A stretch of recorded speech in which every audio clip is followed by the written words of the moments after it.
দীর্ঘ ১২ বছরের পরিশ্রমের ফল অবশেষে রূপ পেয়েছে বইয়ের।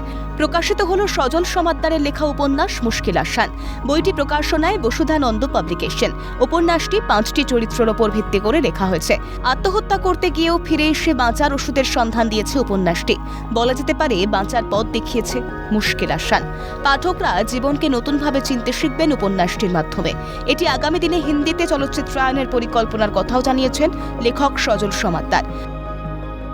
তো সম্পর্কে জটিলতা রয়েছে, সমাজের গুরুত্বপূর্ণ কিছু দায়বদ্ধতার কথা রয়েছে, নিজেকে কিভাবে সামলাতে হবে সেই সামলানোর কথাগুলো বলা আছে, হোঁচট খেলে কিভাবে উঠে দাঁড়াতে হবে সেই গল্পও আছে এর মধ্যে। আমি এটা উপন্যাস আকারে করবার জন্য বইটা লিখিনি, আমার চলচ্চিত্রের প্রয়োজনেই স্ক্রিপ্টটা লেখা হয়েছিল।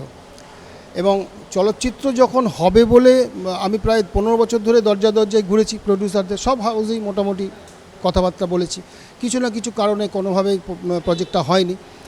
তারপরে যখন এই প্রজেক্টটা শুরু হয়েছে ফিল্ম হিসেবে, এটা তো সিনেমা হবে আর কি, খুব শিগগিরই সিনেমাটা, আজকে সেটা ঘোষণাও হবে, হিন্দিতে হবে সিনেমাটা। তো যখন এটার অ্যাপ্রুভাল পাওয়া হলো, আমরা কাজ শুরু করেছি, আর গত 6 মাস ধরে তার প্রি প্রোডাকশন চলছে, তখন এটাকে উপন্যাস আকারে করবার জন্য একজন পাবলিশারের আগ্রহ দেখা দেয়। দেখুন, এটা কিন্তু পুরুষেরও গল্প, এবং এখানে সজলদা একটা বার্তা এটা দিতে চেয়েছেন যে আপনি যদি খুব মন দিয়ে কিছু চান, মানে সেটা চাওয়া যদি আপনার খুব জোরালো হয়, তাহলে কিন্তু সেই চাওয়াটা পাওয়ায় পরিণত হতে পারে। এবং একটা কথা কি, যে আজকের দিনে দাঁড়িয়ে তো আমরা যারা পুরুষ অধিকার কর্মী, কিন্তু পুরুষ মানুষকে প্রথম কথা এটাই বলতে চাই, আজকে পুরুষের আমি দেখেছি কি বলুন তো, এই চাওয়াটাই নেই। প্রথমেই একটা হচ্ছে যে আমরা কিছু পেতে পারি না, এটাতে আমার খুব আপত্তি। আমি দেখি যত পুরুষ আমাদের কাছে আসেন, প্রথমে বলেন দিদি আমরা তো কিছুই পাবো না, আমাদের জন্য তো কিছু নেই। কে বললো এ কথা? তো সেইটা মানে এই গল্পগুলো বা এই বইটি কিন্তু একটা এইরকম বার্তা বহন করে। প্রকাশনা অনুষ্ঠানে বিশিষ্টদের উপস্থিতিতে এক প্রাণবন্ত পরিবেশ সৃষ্টি হয়। সকলে লেখকের সাফল্য কামনা করেছেন।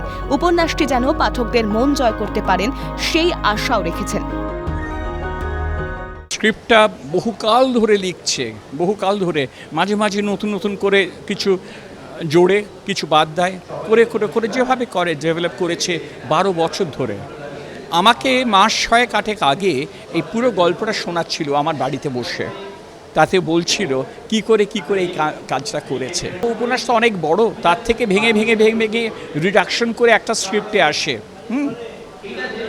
আর উল্টো দিকে যদি যান, স্ক্রিপ্ট থেকে উপন্যাসে, সে সাংঘাতিক ব্যাপার, সে সাংঘাতিক কঠিন ব্যাপার। কিন্তু সেটা ও দিনের পর দিন আমাকে, যেমন 6 মাস আগে যখন পুরো গল্পটা বলছিল, আমি বুঝতে পারছি না যে কখন স্ক্রিপ্ট বলছি, কখন উপন্যাস বলছে, কিন্তু আমি ছবিটা চোখের সামনে দেখছি। বইটির ঘটনাচক্রে ভূমিকা আমি লিখেছি, এবং আমি পরে সিদ্ধান্ত নিলাম যে ভূমিকা প্রথমে যাবে না, যাবে শেষে। হয়তোবা বাংলা সাহিত্যে বইয়ের ক্ষেত্রে এটা প্রথম একটা কাজ। কেন আমি এই কারণে এটা করেছি যে উপন্যাসটিকে মর্যাদা দেওয়া। কেননা ভূমিকায় লিখলাম এবং সেইটা দায়ভারটা চাপিয়ে দেওয়া হলো আপনার উপন্যাসের ওপরে। না, আগে লোকে উপন্যাসটি পড়ুন। যা করেন পুরো মন দিয়ে করেন। তো আমার মনে কোনো সন্দেহ নেই যে এই ভেঞ্চারও খুব সাকসেসফুল হবে। মুশকিল আসান মানুষের জীবনের উত্তরণের গল্প। উপন্যাসের মধ্যে সামাজিক এবং রাজনৈতিক বিষয় ধরা পড়েছে।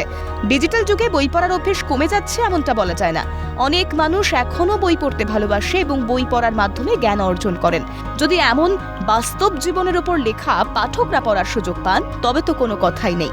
ক্যামেরায় সায়ন চক্রবর্তীর সঙ্গে সুদীপ্ত পালের রিপোর্ট, ক্যালকাটা নিউজ।